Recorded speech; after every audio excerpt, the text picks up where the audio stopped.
Então, a reserva Guaricica é uma das reservas da SPVS, né? Tem mais outras duas que vocês provavelmente vão visitar, a outra amanhã, e tem uma terceira que fica lá em Tagaçaba, que já é município de Guaraqueçaba.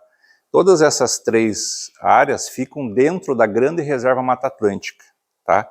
Que é um recorte desse território que pega o litoral sul de São Paulo, passa por toda a costa paranaense e o litoral norte de Santa Catarina. A gente fala que hoje essas unidades de conservação são os pilares para a conservação da região, né? Sem elas, provavelmente a coisa estaria muito pior.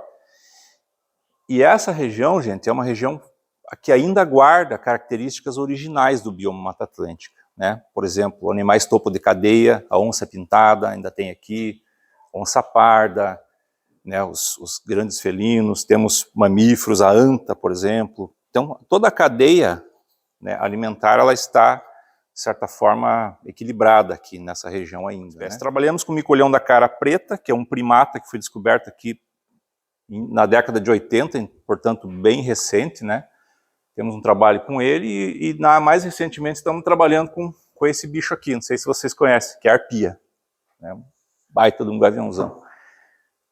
O nosso sonho é que ela retorne a ocupar essas áreas aqui, porque no passado ela existia, né?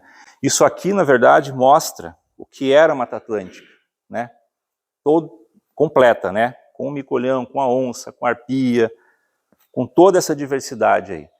Isso aqui é um Canva, né? Um painel que vocês vão trabalhar provavelmente, não sei se hoje ou amanhã, vocês vão ver o que tem atrás disso aqui, né? Vocês vão se surpreender. Não sei se vocês lembram que tinha o tal do protocolo de Kyoto, né? Que os países assinaram, né? E tinham que reduzir as emissões de gases de efeito estufa. Então, alguns países signatários assumiram esse compromisso para reduzir as emissões e dentro desse protocolo existia um mecanismo chamado Mecanismo de Desenvolvimento Limpo, né? É uma pontinha lá do protocolo.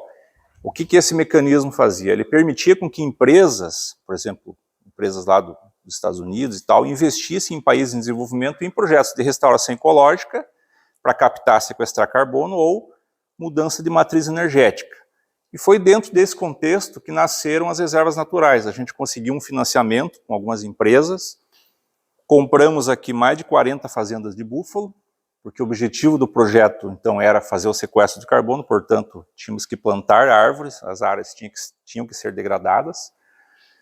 Em 2000 começamos esse trabalho aqui, compramos as áreas, com 900 cabeças de búfalo, inclusive. Então, a gente teve esse desafio aí de lidar com essa situação dos búfalos. Tínhamos aqui uma veterinária, uma equipe, né, para cuidar desses animais, obviamente, com todo o cuidado necessário, né, que esses animais exigiam. A gente foi eliminando aos poucos e essas áreas remanescentes de fazendas a gente fez o plantio das árvores. O plantio foi feito nessas áreas, plantamos aí cerca de quase 800 mil mudas de árvores nativas para fazer essa restauração e teve todo um trabalho também de conservação e monitoramento desse remanescente de floresta que ficou, né, que já era floresta em pé. Para fazer a gestão das reservas, então qualquer unidade de conservação que vocês forem, né, tanto o Parque Nacional, elas precisam ter um documento chamado Plano de Manejo. Esse documento é um documento técnico, que é como se fosse um plano diretor de uma cidade, né? Você estabelece o zoneamento, então cada zona tem um objetivo específico, tem as normas e tal.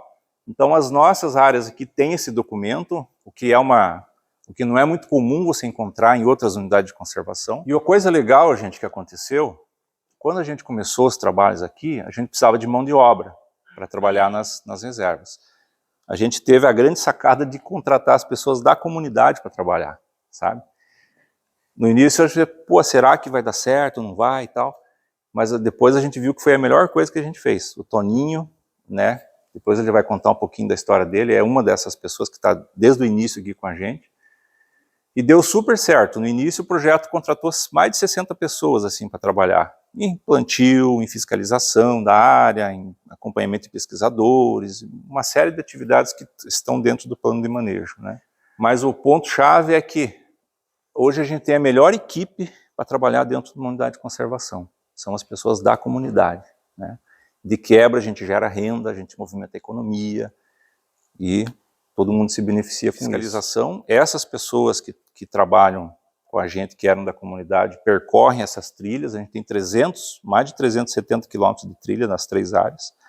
Eles percorrem diariamente essas trilhas, monitorando, vendo se não tem vestígio de caçador, não tem armadilha de caça, né, se não tem invasões. Então esse trabalho é fundamental para garantir a integridade das áreas. Temos uma parceria muito boa com o Batalhão de Polícia Ambiental do Estado do Paraná, porque a gente não tem poder de polícia. Então se encontra um caçador lá no mato, a gente não pode chegar simplesmente e prender o cara, né? Por isso é que a gente sempre está trabalhando, aí a SOL trabalha muito, começou a trabalhar com os jovens, com os adolescentes, para mostrar para eles que a conservação da natureza é uma saída, sabe?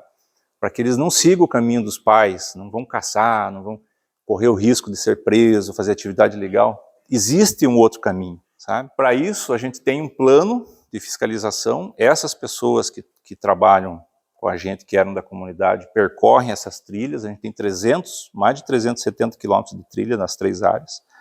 Eles percorrem diariamente essas trilhas, monitorando, vendo se não tem vestígio de caçador, não tem armadilha de caça, né, se não tem invasões. Então esse trabalho é fundamental para garantir a integridade das áreas. Temos uma parceria muito boa com o Batalhão de Polícia Ambiental do Estado do Paraná, porque a gente não tem poder de polícia. Então se encontra um caçador lá no mato, a gente não pode chegar simplesmente e prender o cara, né? Aí a SOL trabalha muito, começou a trabalhar com os jovens, com os adolescentes, para mostrar para eles que a conservação da natureza é uma saída, sabe?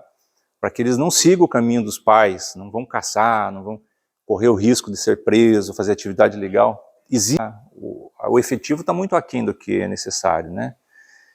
E aí tem toda uma discussão aí para criar um novo batalhão, para contratar mais gente. Então, mas isso depende de concurso, aquela coisa toda. Então a gente se vira com o que tem, né? Com o que dá, a camisa e tal. Então o índice de ocorrências era baixo. Depois disso começou a aumentar, e hoje, assim, na pandemia deu mais, sempre está oscilando, né? Sempre está.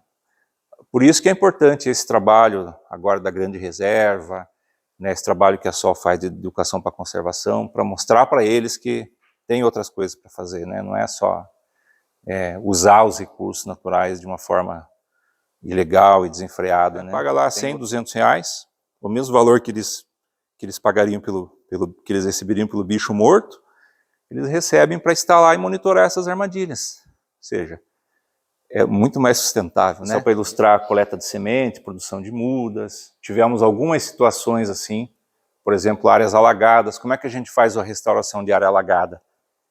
Existe a braquiária lá. Onde a braquiária ocorre, não vem nada assim de regeneração natural, não nasce nada. Pode cair semente ali, o que for, que ela não vai conseguir germinar. A gente começou com cerca de 70 espécies, mais ou menos. Lógico, daí a gente foi fazendo teste, né, para ver o que dava mais certo. Ficamos aí mais ou menos no final com umas 15, 20 espécies. E o legal é que essas áreas hoje, elas já estão aí com 15 a 20 anos de idade, já tem onça visitando, então a fauna já está retornando, os processos ecológicos já estão acontecendo. Então, para a gente isso é muito prazeroso de ver, né?